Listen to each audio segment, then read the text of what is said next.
I'm Reebee Garofalo. This is a session on sort of the history of the HONK festivals themselves, something about the character of the way these festivals have developed. They don't necessarily develop uniformly. As we've seen the way today has taken shape, there's certainly a lot of camaraderie and a lot of overlap and a lot of value sharing among all the festivals, but there's also difference, and that's fine. We want to treat that respectfully, and we want to push it to the hilt and see what we can do with it. Our right is Irina Rasputnis from Tacoma. Sara Valentine from HONK NYC. Bill Clifford from Seattle. And Andrew, what's your last name? Jesus Christ. I knew that. Andrew Snyder, who I co-authored a book with, for Christ's sake.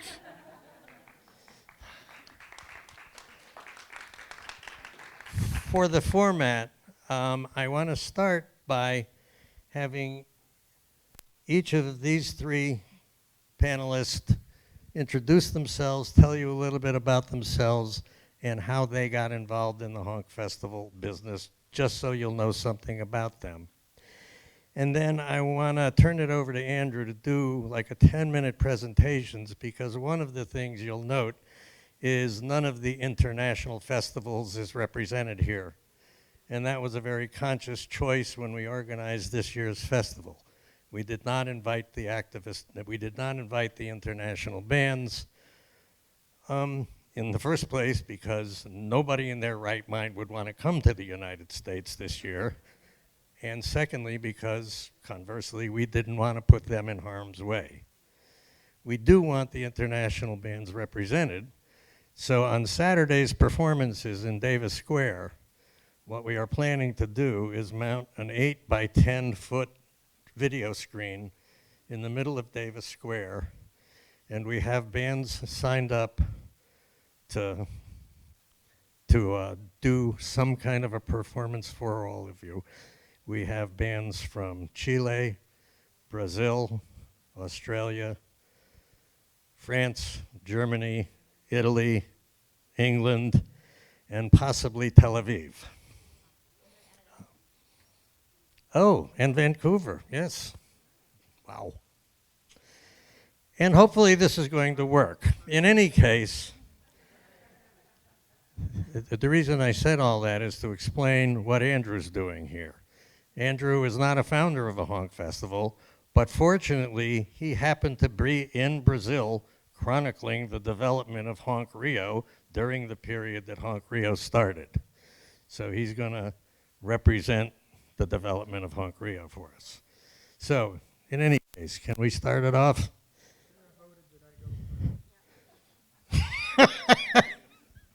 Okay. Turning it over to Bill Clifford. Thank you, Reebee. Thanks for everybody being out here. So, my partner and I were in this really lousy punk band in 1982. And Ronald Reagan came to town to speak to the American Legion. Can I hear a boo? Thank you. And we were working on an underground newspaper. I went down there to report on it. And here was this band just raising hell. And I went, I want to do that. And in Seattle in those days was kind of a cheap place to live. We all lived in broke down group houses. And I knew half those guys. So I tracked them down. And the next thing I knew, I was in the the ad hoc anti-fascist marching band. We stayed ad hoc till we realized it just wasn't going to go away anytime soon. I've probably been in 300 or 400 demonstrations, rallies, and protests. I'm almost an expert now. The WTO was a huge thing. The Infernal Noise Brigade came out of that and took off like a skyrocket. Right around a few years before that, I got involved with the Oaxacan community in Seattle, and we formed a Oaxacan Banda, which is where my heart really is. It's great to be able to work with a community where everybody respects each other and respects their culture and loves their children, and it's not like the rest of America. The sun's killing me. Okay, I'll move over here. Thank you. In about 2002, they did a Paul Robeson memorial up at the Canadian border at Blaine, and we ran into the Carnival band up there. It's like, what? There's another band that does this stuff? So the labor movement was pretty heated up in those days. I've been a labor activist most of my life, so I stay in touch. And they decided to do it again. So we arranged with the Carnival band to meet up there again. So maybe that was the first proto-honk. I don't know. Then I started teaching banda music to immigrant kids and got convinced by one of our Oaxacan compatriots to do that. And I needed money to repair the instruments. And a friend of mine at the University of Washington said, why don't you contact Charlie Kyle? So I wrote Charlie Kyle an email that's kind of like the way I talk, full of bullshit. And Kim called me right up and said, that's no way to talk to a university professor. And Charlie wrote me an email 20 minutes later. I cried when I read your email. I'm sending you $1,000. And a beautiful relationship was born. So I stayed in touch with Charlie for a couple of years. And then there was this Committee on Diversity and Musical Education that was going to be at the University of Washington. He wanted me to, what was the word I used? Convene the activist bands of Seattle. This was in December. The conference was in March, and started peddling water. Becky put up some seed money. Charlie put up some seed money. That was 2008, December 2007, and then March we did this thing. And it was a miserable experience. I've been involved in collectives and cooperatives and the labor movement and political parties, and everybody's got it. There's consensus, that works. There's traditional authority like the Oaxacans do, that works. As long as everybody understands the concept and accepts that it works. But whatever was going on in Seattle, I think it's still sick. So I'm going to be kind of the dog in the manger here today. But anyhow, the actual HONKfest was fun. I mean, it was great. When March 4th hit the downbeat, we were off, the high, it was great. And that's kind of the end of the story. I'm kind of like this really lame comet that circles through the solar system of HONK every few years, and here I am again. And it's good that he landed here this year. Irina used to live here, and in fact, Irina performed in the first couple of HONK festivals with Stick and Rag, which was a group that rose and fell during the period that you were here. Not that it had anything to do with you. Anyway, she moved to the West Coast and fell in love with Tacoma. I'm, as Reebee said, I'm from Boston. I spent about close to 20 years here and joined a band called Stick and Rag. I guess I was one of the starting members of Stick and Rag. This was before HONK. People called us a circus band because there wasn't really terminology around HONK. And they called us that because we kind of started with circus music initially, and then we got into klezmer and then Balkan music, and like all of these genres that kind of were permeating in the first early HONK years. I tell people Stick and Rag fell apart because we couldn't agree on uniforms. It's not quite true, but there's a Stick and Ragger in the back of the room here, Adam. We met Adam in Portland, Maine, and then he just started showing up. It's pretty fun. Okay, so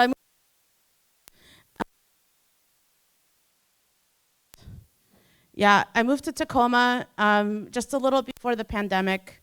Moved to Seattle, Tacoma, which is kind of like the Worcester of Seattle. I tell people, I hope that makes sense. It's a blue-collar city with real people who work real jobs using their hands. and you know, like the economy's really over the last, I don't know, 30, 40 years has really tanked Tacoma with manufacturing. Okay. Yeah, I moved there and kind of got involved during the pandemic and like the Black Lives Matter movement, and was reminded of the value of music in protest and in community, and kind of wanted to start playing music again.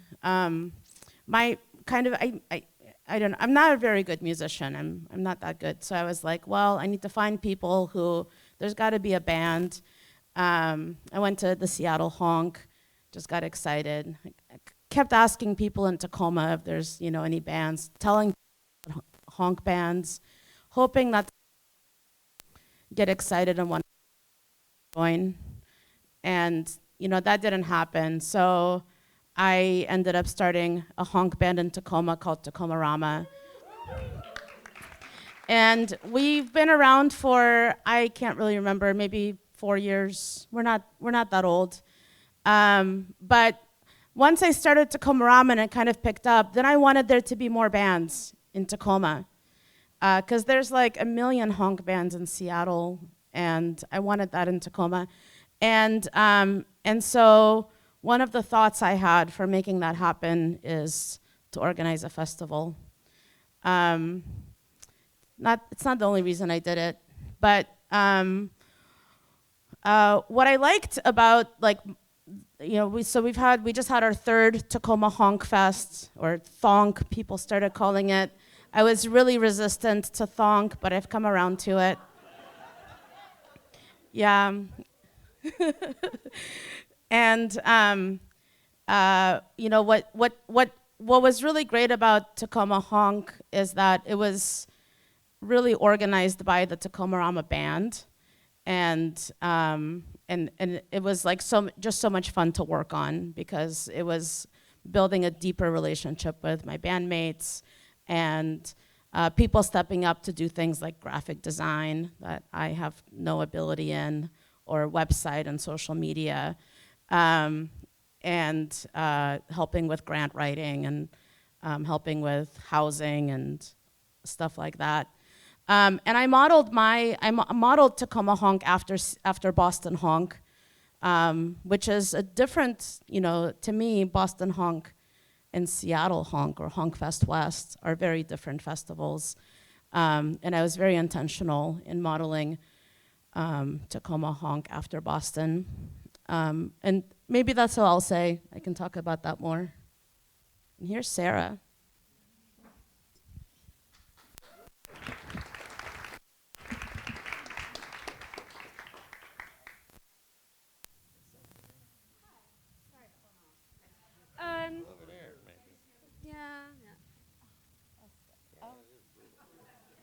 So, hi, I'm Sara Valentine. I'm from HONK, New York City. I was in Hungry March Band for 23 years.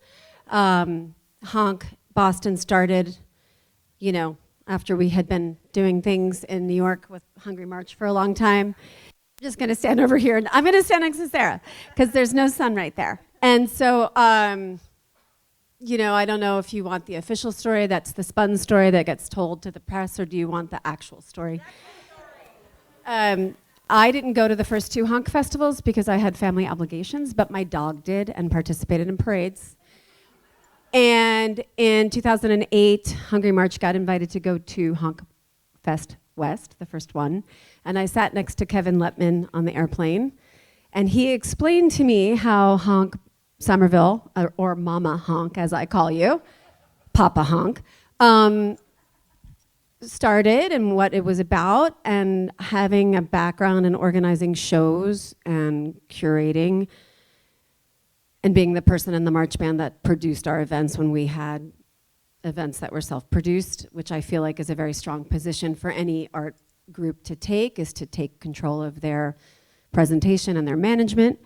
I was like, I want to do one in New York.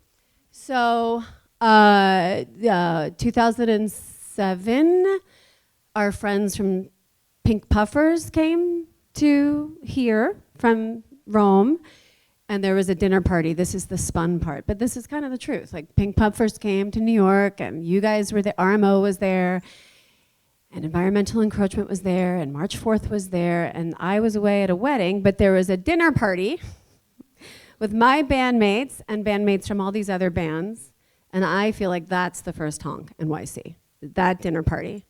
You know, the camaraderie, the friendship, the sharing of a meal, sharing of many other things.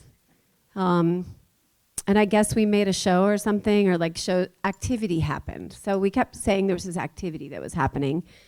2008, Tito Banda came back to Honk, and then they came to New York. I mean, the problem is that everybody wanted to come to New York after being in Somerville. So it's a problem because suddenly you have to do something for them and with them. And how do you house them? And how do you feed them? And how do you pay them in New York City, which is completely impossible and remains impossible, nearly. So Tito Banda came, and then I decided, we should make a big show. So we made a big show like for 4 nights. And then the next year, it was called Bonk, Brooklyn Honk, Bonk. And our band and Sara's band, RMO, put together a series of events for whoever was in town that year. And Yellow Hat Band was there, if anybody remembers that band from Seattle. Yeah. So we even had an article, an illustration that looked like environmental encroachment on the Staten Island Ferry, which is great. So anyway, trying to get press now is impossible. So we had a festival, and then things change, lives change. And we decided in 2012 we would call it HONK NYC. And there you are. And so now we've been HONK NYC since 2012. And originally it was produced by a handful of people from RMO, Hungry Marchman, Veverice. Eventually it was just me, because I'm insane, as I say, with my cadre of friends who were all the performers of Hungry March Band, the spectacle.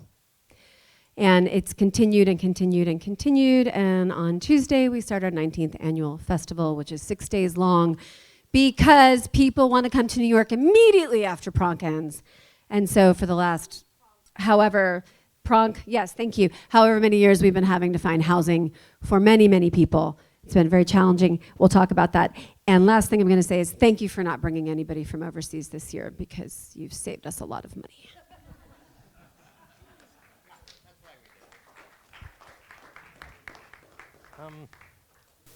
Can we get this mic to turn on as well?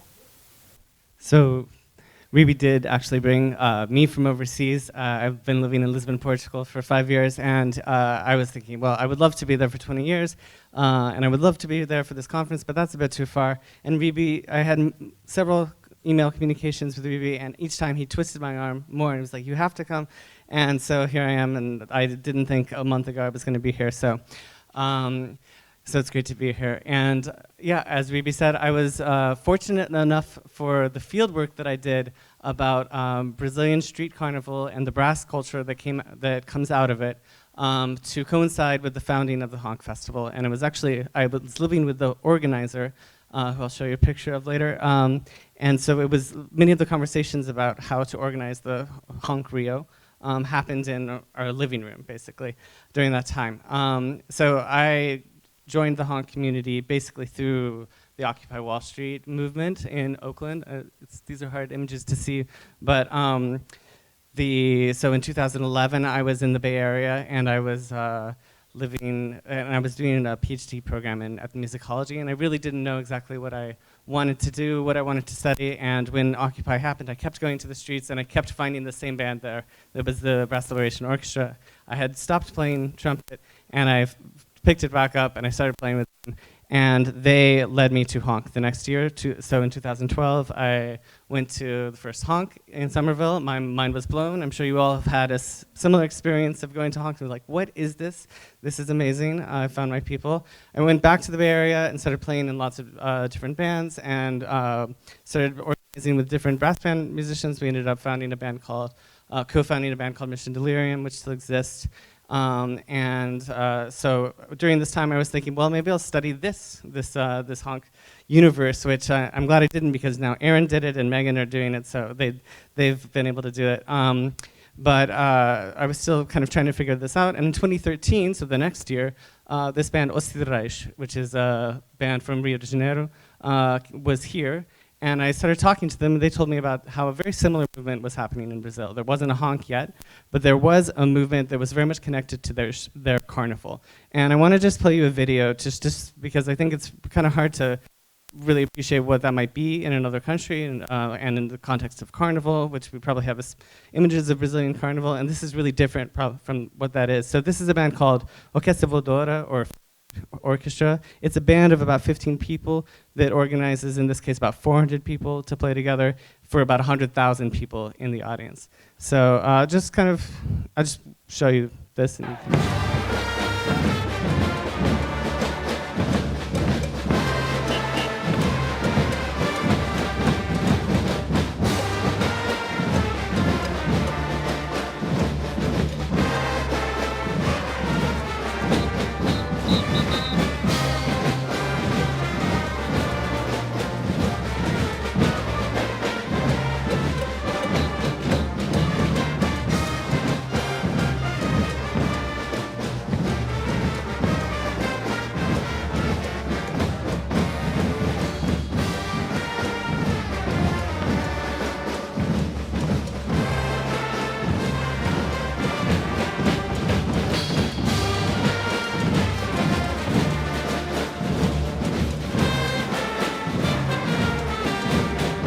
just a couple things to point out. So that person here that they're making an homage to is Marielle Franco, who had been killed, a councilwoman, lesbian, black, who had been killed most likely by forces associated with Bolsonaro. So they're making a huge spectacle also of putting her image front and center. You see lots of pro-queer expressions, you see feminist expressions, you see there's a person in a wheelchair, so they've developed a whole accessibility kind of framework. So they're doing a lot of similar things, right? But at a mass level, right? This is a huge amount of people in the streets. So this is before honk. Actually, that video was after honk, but honk came after this existed. And they called it neo-fanfarrismo. So fanfare, like fanfare, a brass band. Neo, something new. And ismo, almost like a social movement. So this is not samba schools, right? But street carnival basically revives historically after Brazil's dictatorship, which falls in 1985, and just is born and brings all of these different kinds of musical expressions to the street. And they draw on a pre-existing tradition of brass band culture that exists in Brazil and exists in street carnivals called blocos. Well, bloco is a larger concept. It's a participatory musical carnival expression, you could say. So neo, they mean in sort of musical eclecticism, and this is how Juba, who's the founder of HONK Rio, he thinks about it. Musical eclecticism, so they play a lot of similar genres, but with a Brazilian twist. That rhythm there that they were playing was maracatu from the northeast of Brazil, but they play Balkan music, they play New Orleans, they play all sorts of things, and what I call instrumental activism. So activism with instruments that's instrumental for some kind of cause. And so activism was a discourse that was already going on before HONK Rio, and this was thought of in social inclusion. So they had these oficinas, which are classes. I think they're very similar to like the School of HONK, for example. This one is run by Orquestra Voadora, and they teach people how to play. And they create the conditions to have 400 people playing together. These bands play in protest. That's Ossidrais. And Juba right there with the tuba, with his hand in the air, is the founder of HONK Rio, and he had been here. He was really amazed by this. They have been also really thinking about diversification of their movement. So there's a lot of bands, all-female bands like this one, Damas de Ferro, which has been to this HONK festival in Somerville. Favela Brass, which organizes brass musicians in a favela. So, but they already had this going on. But why would they need a HONK festival? As Reebee Garofalo said, Brazil needs another street festival like it needs a hole in the head. And yeah, because they already have a lot of things, right? A lot of street carnival is huge, But they were really attracted to the activist proposal of the festival. And Juba said, in HONK, it's great that they assume a political discourse, because in this world, people often believe that they don't position themselves. HONK assumes such a beautiful idea. We can change the world. They took this idea and put it in the name of the festival itself. I did see in Boston that also there were many bands that weren't activists, but for me, the question of activism is much more in the process of production, the concept of collective organization. And through this process, the principles of human rights, social justice, ecology, and a more active, participatory society come to permeate the entire festival. So they were actually the first festival that used the term activist, and we're going to talk about that. What does it mean to call a festival activist? They were the first HONK festival after Somerville to use this term, and it was really important to them.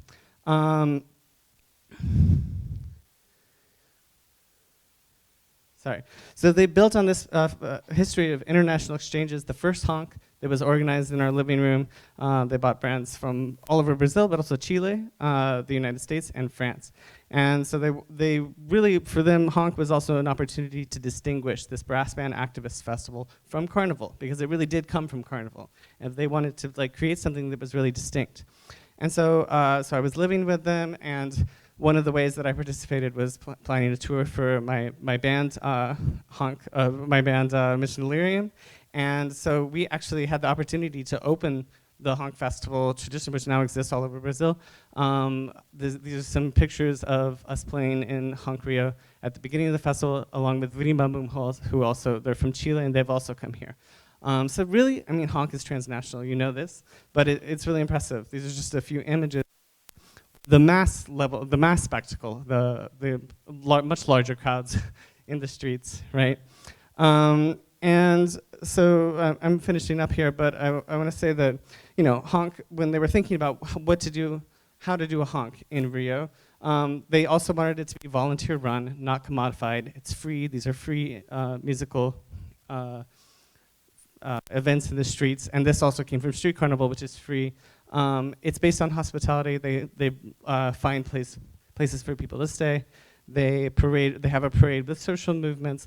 They partner with activist institutions and spaces, like there's an indigenous space that Megan is writing about, actually, in Rio, that they use as a space for the bands to play in during the festival. There's a radical psychology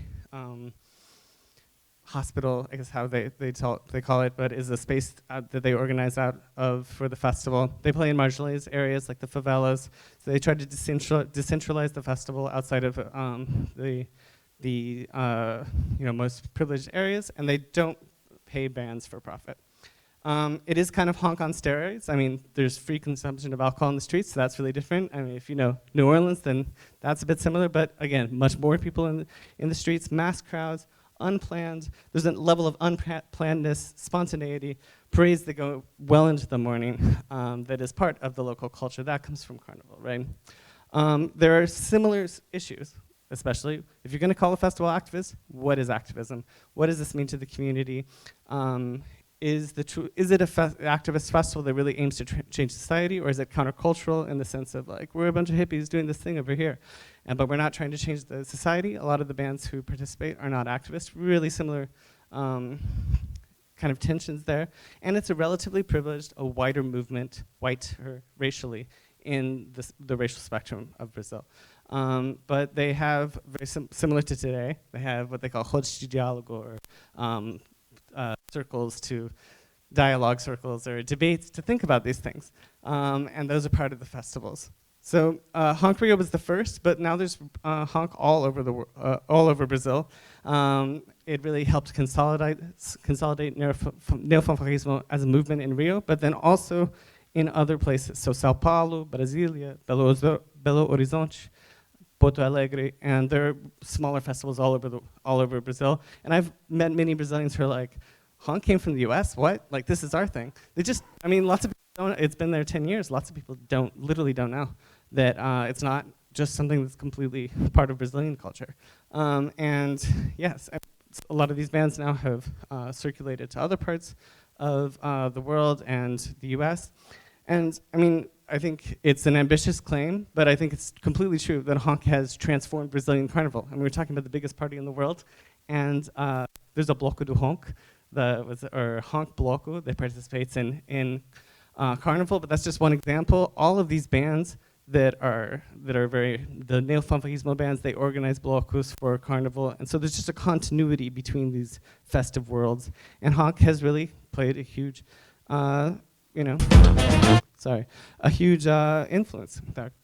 So I just want to give you a couple of references of where I talk about these things. I wrote a book about the street carnival movement. It's called Critical Brass, so another brass pun, Street Carnival and Musical Activism in Olympic Rio de Janeiro.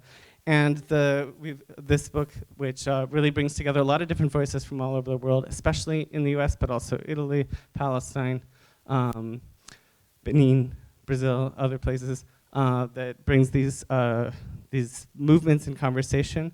And lastly, some other projects. So this book, Festival Activism, just came out 2 days ago. And it's about what festivals are particular kinds of social forms, right? So they also have particular kinds of things that they can do to be activists. So they have a bunch of different theories. And I wanted just to invite you all to think about contributing to the studies, which I'm editing. It does academic, but also creative contributions. And we have a issue coming out about joy as resistance is the next one. So that's a big theme today, right?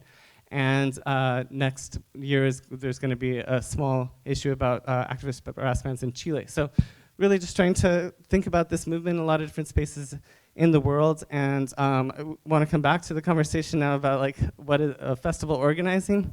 But I'm going to take the opportunity to share this work with you all, and thank you.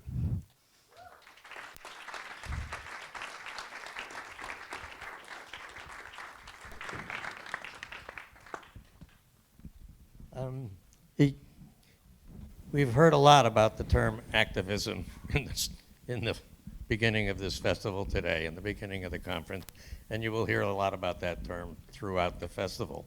That it's not simply a neutral term. The term activism, as may or may not surprise some of you, is controversial in the HONK movement. Different people mean different things by it. Some of us mean straight up political protest, radical political action in the streets. But most of the bands, many of the other festivals use different terms to describe their festival. They use terms like community. They use terms like alternative. And all of these terms indicate some degree of civic engagement. Playing gigs for social service organizations, doing workshops educational workshops in the public schools, things like that. So it depends on how wide you want to make your definition of activism. We'll tell you whether or not something is included or not included. And that's why I want to then bring the other panelists back in to address that question, which is, how would you describe the character of your festival? And how did the decision get made to use that kind of framing to describe your festival? Who wants to take a shot?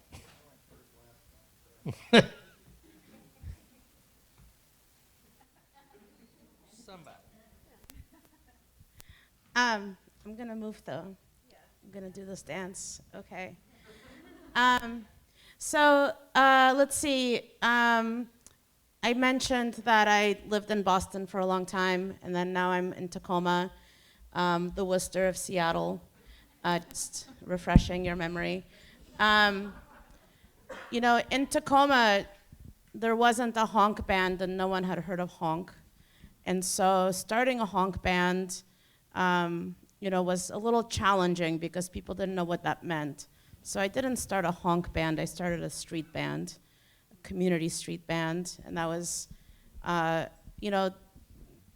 that's not really like a term that people know either, but somehow is more descriptive. It took a while to get it off the ground. It took many attempts. And one thing that I did, one thing that was really important to me is making it accessible for as many people as possible. So I worked really hard to create a structure that just reduced barriers to entry. So the band is, there's no commitment. So if you're like a busy person with job, kids, school, whatever it is, that's okay. And the band's gonna be really, really big. We have like 60 people in the band. And because it's no commitment, it's never 60 people all at once. And then that's how we try to make sure that there's like enough horns and enough drums to make a gig work. It still doesn't always work with 60. We need to grow a little bit more. But, and then I amassed a huge amount of instruments. When I lived here, I also had a lot of instruments. I ran like a musical instrument lending library. I essentially still run that in Tacoma, but with a whole West Coast set of instruments. And so if someone comes in and they say, oh, I used to play trumpet or alto sax or whatever, but I don't have one anymore, that was something I could help provide.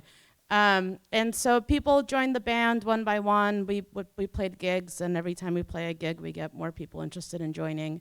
And we just try to make it as easy to join as possible. There was a whole session on inclusivity earlier, and so I'm definitely thinking about more ways to make the band more accessible. And I kind of established a little bit of a reputation in Tacoma with the Tacoma Rama Band, community street band. And because I'm from Boston and I just like really missed everything that, I love about Boston, I was like, well, what else do I want to bring to Tacoma? So I also launched Tacoma Porch Fest. And Tacoma Porch Fest is like a massive labor of love. It's essentially like a double shift full-time job for me for like 6 months of the year. I don't have a big crew to organize it. I do it largely alone. And the thing that Porch Fest does is, like, this is the activism piece that I'm getting to. And I don't know how much time I have. We didn't really talk about that. But Tacoma Porch Fest forces people to walk into each other's yards and sometimes initiate an exchange for the first time ever with a neighbor or a community member. I thought that was really cool, and I would write that into my grant applications, and the city people really liked it, and I would partner with the neighborhood councils and the business districts and the community groups, and the city people were really impressed that I brought all these community actors into my projects. And that really worked. And then when Trump got elected the second time, I was like, what is going on? What the heck? I want there to be like a massive protest movement. I want there to be like a spokesperson. I want there to be like a key message to align around. And what happened is lots of protests organized by lots of organizations, and like any day you could go to like 3 different protests, and I just felt like I wanted something a little bit more cohesive, and I became discouraged by the lack of something I could latch onto. And in thinking through that, I kind of came to this idea of putting people face to face with their neighbors is the activism that is really needed right now. And so, I had already done, this was the third HONK, THONK, that we did. So I'd already done 2 Tacoma HONKfests prior to coming kind of to this like major like life thesis for myself, that putting people face to face, with their community members was important. So, and I guess, this isn't actually new this year. We started this last year. I might be losing track of time, but one thing we do at Tacoma HONKfest is, we start the festival at like noon or 1. There aren't the same number of bands as here. We don't have the same number of stages. So it starts at noon or 1, It goes until like 6 or 7 or something. But we invite the bands to come at 10 a.m. and we invite them to come and have brunch. And so all of my bandmates have the chore of making a dish that can feed 20 to 25 people. And then we host brunch for like 25 bands that are 20 to 25 people each. And it's just so fun to walk into the room, the green room space, and see all the bands like eating together and talking to each other. And then when they go and play, you can kind of see some cross-pollination. There's a band, there's a military base just outside of Tacoma that has a band program. And so their second line band comes and plays at Tacoma Honk.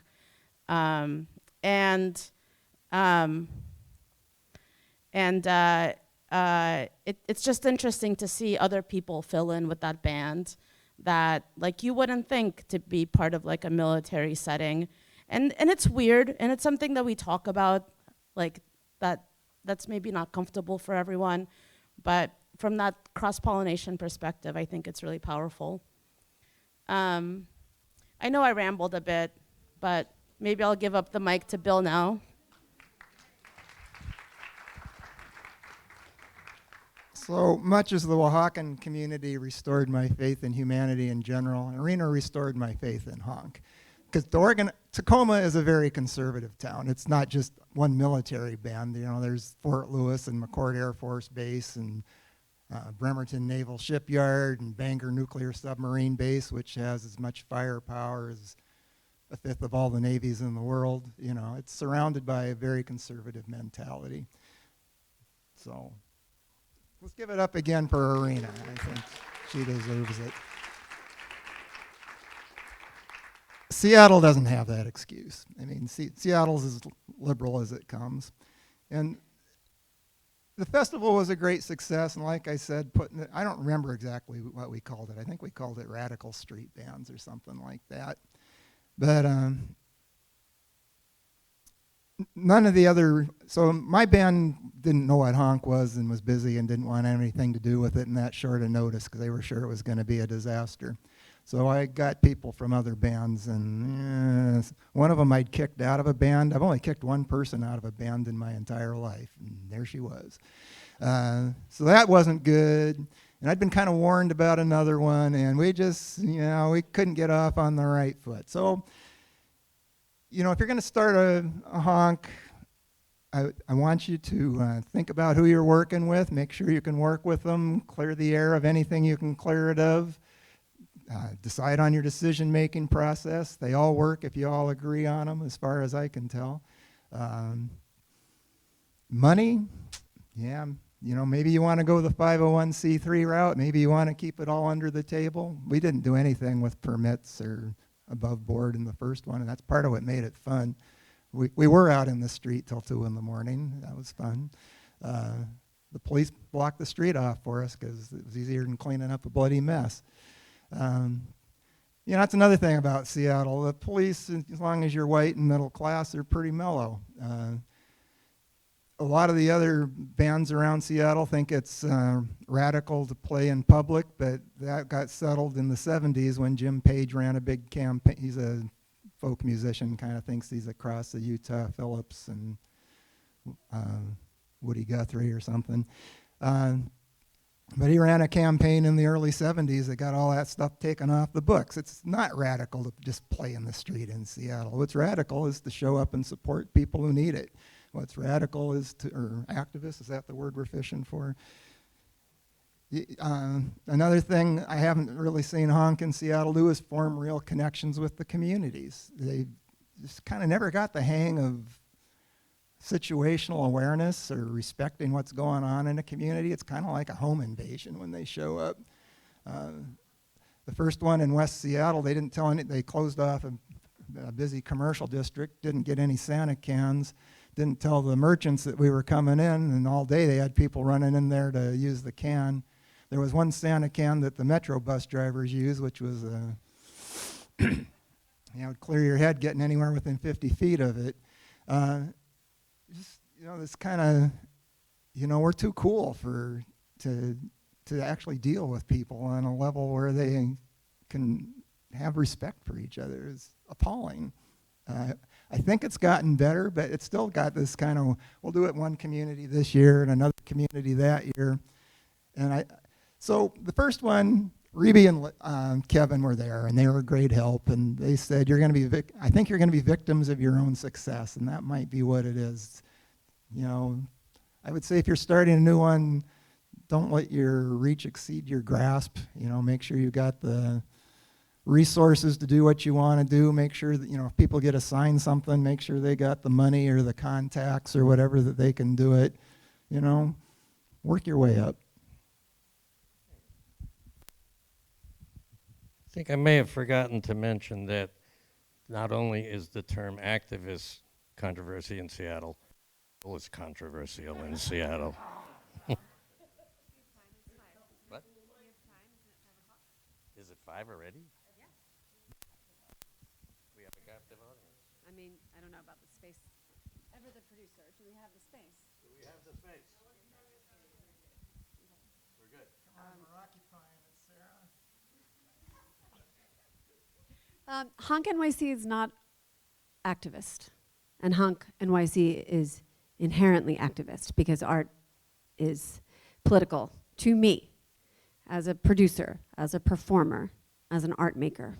So I have approached, because I have been the primary curator since we branded, I have approached the curatorial of HONK NYC as cultural activism and as using music and spectacle and musical traditions and spectacle traditions to erase, to, you know, create immersive block parties, to create street theater, to create like unexpected parties on the street where somebody is walking by and happens to have their flags with them, and then there's the Haitian band playing, and now suddenly there's a guy waving rainbow, you know, those wavy flags, I forget what they're called. You know, like that's the shit that can happen on the streets of New York. And so I try to create situations where those things can happen. Additionally, in 2012, we started going into schools. So my mentor in Staten Island started a charter school for all the brown kids on the North Shore. And that school has now been closed after like 6 years. But we went there every year. I think Erin went there. Yeah, we went to the Staten Island Community Charter School every year from like 2012 until they closed. And EE was their band. And EE was treated like the Beatles when they went there. It was amazing. And we started adding other schools. We sent Cedar Eyes to PS whatever in, I think it was PS 138 in Brooklyn that hadn't had a music program in 30 years. And so one of the people on my committee arranged that. So like to have the kids have the opportunity to see music and hear, to see musicians and spectacle performers playing music for them in their own school and having their minds blown was just amazing. And we started doing it in the Bronx, and we started doing it in Manhattan, and then middle schools and a high school. And then we did HONK camp. So then we turned 24 little kids into a HONK band in the summertime. So I think that for me, like it's about entertaining people and using forms. I should say this, I work with Frank London. He's a trumpet player a lot, and he's the co-curator of the festival this year with me. He's my mentor. And everything I've learned about culture and music and mashups and fusion, I've learned from Frank London. And he says hello to all of you, by the way. And you know, I didn't know about klezmer music growing up, but now I realize I did. I didn't know about a lot of different types of music growing up, but now I realize I did. I grew up in a white household in South Jersey on a farm with parents who were circus performers. So there's like a whole other level of weird culture happening in my little universe. So to have my eyes and ears exploded when I moved to New York with all the different types of music that was there and all the different cultural traditions. And I still haven't ever tried to do anything with Italian tarantella. Never. Never. And that's my background, right? So how can you use these forms, these cultural forms that have been whitewashed in the United States? How can you revive them? How can you make them current? And how can you make connection? And so for me, HONK NYC's curatorial this year really is the most strong statement that we've ever had. So just on Saturday, coming up next week, Rude Mechanical is opening. Then it's the Bomba group I just found, and they're called Bomba X, Bomba Re, but it's like Latinx, but it's Bomba X. So I'm excited to meet them. Then we have a Palestinian band playing Palestinian drums and dance. Then we have the Northeastern Brazilians, Maracatu Baque with Saci. Then we have Vado, Diamanda, and Kachenga dance, so that's West African.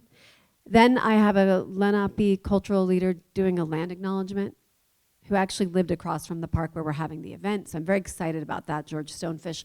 Then it's Kenny Wallison. And some of you might remember Kenny Wallison from coming here with the Himalayas a million years ago at the beginning. And then we move to New Blue, where it's more Kenny, a Ukrainian women's choir, Frank London's Latin project, Spanglish Fly, which is Boogaloo. Our musical director does an improvisational thing called Crisscross, very jazz-oriented, Butch Morris kind of thing. And then we also have Melvin Gibbs, who is now a contributor and another mentor of mine and of Honk's. And Melvin is a bass guitarist in the jazz community, but he was a founder of the Black Rock Coalition. He's been to Brazil. He played with, I can't think of their name right now, but I did Carnival with them in Bahia, but like, Cortejo Afro. So he played with them with his bass guitar. Like, he's amazing. And he wrote a book called The Science of Black Music, and he's talking about the roots of music in the United States and the African origins of this music and where it spreads. And so now what happens when we do things with Melvin is that we're always investigating the rhythm and how the rhythm of the Caribbean and of Brazil, and it's all connected. And why is it connected? So that's how we're using culture. That's cultural activism to me. I don't know if that's a good explanation, but it's that's. Oh, and I will say this, sorry, but we are now a nonprofit. So I can't send people into the streets. But what I can do is send a mobile parade into the streets on a flatbed truck for Honk the Vote, which is happening next week. And we're just simply encouraging people to get involved, go vote, make sure you're registered, make sure you know where your early poll place is, et cetera, et cetera, et cetera, with Melvin and 4 different percussion bands.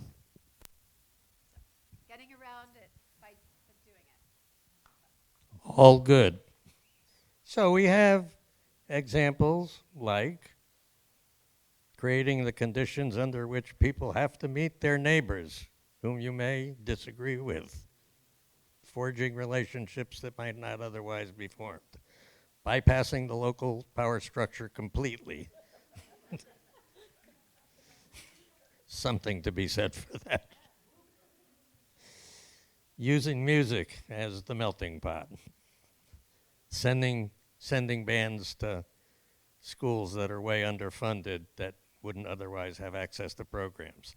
Do those things fit your definition? I don't. I do. I think we need bolder action everywhere we go for the foreseeable future. And since we're over time, let me leave it there. Thank you all for coming.